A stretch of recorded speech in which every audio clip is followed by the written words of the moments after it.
Hello from Kingfisher, Oklahoma. Today we're looking at Esther 6 and 7. Well, the night of before the banquet, between banquets 1 and 2, King Ahasuerus can't sleep. Now, this is marvelous storytelling.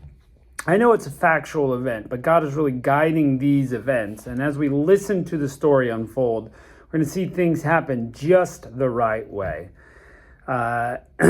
It's no accident, in other words. God does not work that way, so we know that each action is purposeful. So the king can't sleep, and this is important to the story because it sets some interesting things up. He decides, well, what better to make me fall asleep than read some boring reading? So he asked them to bring the Chronicles of the Kingdom and just kind of read over the boring stuff. I bet you he thinks he'll fall asleep. But it just so happens, out of all the places he could read across, he comes across the part where Mordecai has alerted everyone to the presence of this treasonous plot that happened. We read about that a couple chapters ago, but nothing really came of it. The king was saved, and those people punished, but Mordecai was never awarded for his time. Now we know that Haman is on his way to go talk to the king to see if he can just get Mordecai hung from the gallows. So it's super important because guess who's waiting in the lobby of the kingdom? Haman. So he's waiting to talk to the king about hanging Mordecai. Meanwhile, the king sees that Mordecai saved his life, and he decides, I've got to do something for him. Nothing's been done. So he goes out into the lobby to see if anybody's about to bounce some ideas off him. And who's there? Haman. Now the king is so excited, and of course he's the king, so he gets to talk first. And it's so important that he talks first rather than Haman getting what he wants. The king says, hey, if I was to honor someone in the kingdom, what would I do that would really be an honor? Well, Haman thinks, of course he's talking to me. One, he's selfish. A lot of us are. He's so selfish, he thinks, who's going to want to be honored? I'm the second man in the kingdom. Of course he wants to honor me. So he says, put the king's robe on him, let him ride on the king's horse, let him lead about the streets in sort of a parade and being honored amongst the people. Yeah, that's what I would do, thinking Haman is going to receive this honor. The king says, great, you go do that for Mordecai. King wants to honor Mordecai for saving his life. And it just so happens, divine providence, it's not coincidence, that's not coincidence. It just so happens that Haman is there. So he's the one that has to go. He has to put a royal robe on Mordecai. He has to lead Mordecai on a horse. He has to shout before him, this is what the king wants to do when he wants to honor somebody. Make way for this great man. I mean, talk about rubbing your nose in it. Mordecai has been a thorn in Haman's flesh all along, and he just wants him dead, but instead he has to honor him. That's God's providence right there. That's pretty amazing. And he's so angry. After he does that, Mordecai goes back to the gate. He's humiliated, so Haman is humiliated, so he goes home and fusses at his wife. This happened again, and she has a moment of little prophecy, short-term prophecy. She says, look, if this guy is Jewish, then you're actually that's not gonna be the worst thing. You're gonna fall before him. He's gonna win, in essence. And we already know that he's Jewish. So we see that Haman will not be victorious. Again, God's providence. So, as soon as he gets that terrible news from his wife, he's distraught. Well, in come the eunuchs of the king to take him to the second banquet that Esther is going to give. Now, I looked up this word banquet because it looks like, from the previous chapters and from these chapters, that what they're doing is drinking wine at these banquets. I mean, that's the emphasis. So I looked it up. The Hebrew word could just mean drinking. I mean, she's inviting them over for some drinks to honor them, to spend some time with them. It doesn't necessarily have to mean that it's a full-on banquet. I think banquet, giant tables full of food. They're eating for hours.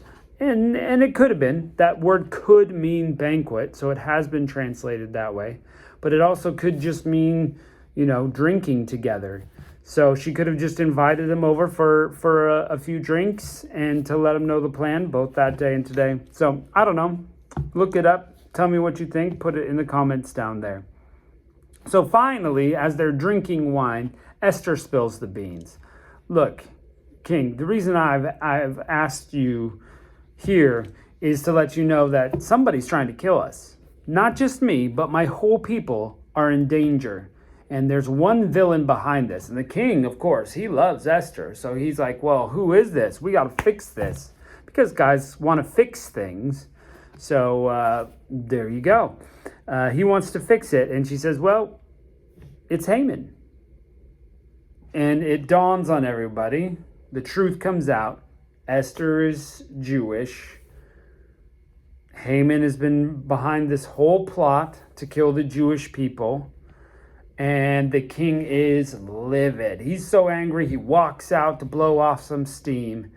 And Haman is terrified, and he begins to grovel, like pawing at Esther and groveling and begging and pleading, please, I don't want to die. The king's going to kill me now. And he's groveling at her while she's, reclined on this couch for this banquet wine drinking thing. And he's pawing at her, and the king walks back in, and he's like, are you falling on her couch? Like, it looks like he's trying to do something else. And so now the king is really mad, and he calls the eunuchs, and they say, well, you know what? He's got some gallows at his house. And the king says, hang him on his own gallows. So the gallows that he built, that he intended to ask the king for Mordecai to be hung on, he gets hung on. And not only that, before he had to do that, he had to honor Mordecai. And this is the working of the Almighty God. And it might seem strange to you, but the truth of the matter is here that God has power over foreign people, not just the people. He doesn't just have the power of ideas. I mean, we look at religion and we think, oh, it's just a bunch of ideas. If you follow this idea, you'll be a better person. But God is influencing circumstances in a foreign land among people who don't worship him. He's protecting Mordecai. He honored Mordecai. He protected him. Haman gets his just desserts by getting hung on his own gallows for this treachery against the Jews. And we see he even prophesies through the mouth of Haman's wife what's going to happen. So if you don't think God is all powerful, I don't think you're reading the same book I'm reading. So anyway, pretty excited to jump into this. Let's look at chapter 6. Here we go. On that night, the king could not sleep, and he commanded to bring the book of the records of the Chronicles, and they were read before the king. And it was found written that Mordecai had told Bigthana and Teresh, two of the king's chamberlains, keepers of the door, who sought to lay hands on King Ahasuerus. That's the treasonous plot. The king said, what honor and dignity have been done to Mordecai for this? The king's servants that had ministered to him said, there's nothing done for him. The king said, who's in the court? Now Haman was come in the outward court of the king's house to speak to the king to hang Mordecai on the gallows that he prepared for him. See, so close, almost like that Romeo and Juliet scene where they can't quite get it right. Haman just can't quite get it right. And the king's servant said unto him, behold, Haman standeth in the court. And the king said, let him come in. So Haman came in, and the king said unto him, what shall be done unto the man whom the king delighteth to honor? Now Haman thought in his heart, whom would the king delight to honor more than myself? And Haman answered the king and said, for the man whom the king delighteth to honor, let the royal apparel be brought, which the king useth to wear, and the horse that the king rideth upon, and a crown royal which will be set on his head. Haman is thinking to himself, boy, I would look good in all that stuff. And let this apparel and horse be delivered to the hand of one of the king's most noble princes, that they may array the man with all the king has delighted to honor, and bring him on horseback through the street of the city, and proclaim before him thus shall it be done to honor the man whom the king delighteth to honor. Oh, Haman is eating this up. He's just setting the stage for how much honor he's going to get. A high-ranking official will walk on the ground before him, leading his horse, shouting his praises. What greater honor could somebody receive? The king said to Haman, make haste, take the apparel and the horse, as thou hast said, and even so do to Mordecai the Jew that sitteth in the king's gate. Let nothing fail of all thou hast spoken. Then took Haman the apparel and the horse, because he has to. He doesn't want to, but he has to. And arrayed Mordecai the king, and brought him on horseback through the street of the city, and proclaimed before him, thus shall it be done to the man whom the king delighteth to honor. Could you imagine the humiliation that he had to go? He had to put the king's robe on him. He had to put the king's crown on him. He had to lead the king's horse and put him up on it. And he had to walk on foot before this horse, and he was the servant, and Mordecai was the honored one. So great. And Mordecai came again to the king's gate, but Haman hastened to his house, mourning, having his head covered. And Haman told Zeresh his wife and all his friends everything that had befallen him. Then the wise men said unto Zeresh, his wife, unto him, so his wise men, his wife didn't say it, I apologize. If Mordecai be the seed of the Jews, before whom thou hast begun to fall, thou shalt not prevail against him, but shalt surely fall before him. And we know he is Jewish. And while they were yet talking to him, the king's chamberlains had hastened to bring Haman unto the banquet that Esther prepared. It's going down, people. Chapter 7. So the king and Haman came to the banquet with Esther the queen. And the king said unto Esther on the second day of the banquet of wine, see, it might just be a drinking banquet. I guess I mistook that the whole time. What is thy petition, Queen Esther? And it shall be granted thee. And what is thy request? It shall be performed, even to half the kingdom. We hear that phrase a couple times in Scripture, and it actually, in the New Testament too. What a thing to say, unto half the kingdom. I'm sure nobody really asked for half. Oh, yep, I'll take half the kingdom. No, it's just a flowery way of saying, whatever it is, I'll do it. Then Esther the queen said, if I found favor in thy sight, O king, and if it please the king, let my life be given to me as petition, and my people at my request. For we are sold, I and my people, to be destroyed, to be slain, and to perish. But if we'd been sold for bondmen and bondwomen, I'd have held my tongue, although the enemy could not countervail the king's damage. So she's like, if it was just slavery, no big deal. Okay, we could deal with slavery, but we're going to die. King Ahasuerus answered and said to Esther the queen, who is he, and where is he that durst presume in his heart to do so? And Esther said, the adversary and enemy is this wicked Haman. Then Haman was afraid before the king and queen. The king, arising from the banquet of wine, in his wrath went into the palace garden. And Haman stood up to make his request for his life to Esther the queen. For he saw there was evil determined against him by the king. Oh, please, save me, save me.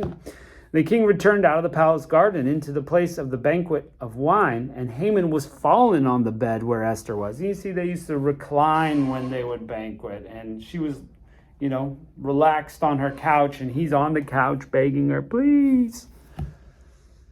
Then the king said, will he force the queen also before me in this house? As the word went out of the king's mouth, they covered Haman's face. Then, and Harbonah, one of the chamberlains, before the king, also the gallows 50 cubits high, which Haman had made for Mordecai, who spoken good before the king, standeth in the house of Haman. The king said, hang him thereon. Hey, there's gallows he made for Mordecai. Yep. So they hanged Haman on the gallows that he had prepared for Mordecai. Then was the king's wrath pacified. Oh, wow. This is marvelous storytelling. It's just like things piling up just so, if Mordecai had been, honored earlier, he wouldn't have been there right at just the right time. So I'm just thinking about application for your life. If things don't go quite how you think they should go, that doesn't mean they won't happen. It may mean God's got a better plan for you. Well, I guess it definitely means God's got a better plan, assuming you're on God's side. You know, if something didn't work out to you then, it may be necessary for it to happen later. Like in Mordecai's case, if he had been honored earlier, he might have been hung. So God held that up, and he might have been grouchy about it, like, saved the king's life, and he never did anything for me. We don't know. He might have just had a great attitude. It's like, it's my job, you know, whatever. But God blessed him later at a more important moment of his life. And so this doesn't solve everything in the problem, but one problem, Haman is now dead, out of the way. But the sting of death kind of lays out there still, right? The Jews are scheduled to die in the 12th month of the year, and now Esther has begged for the king to save them, but we don't know what will happen. So, I guess you'll have to join us next time and see how that goes. So, we'll catch you next time.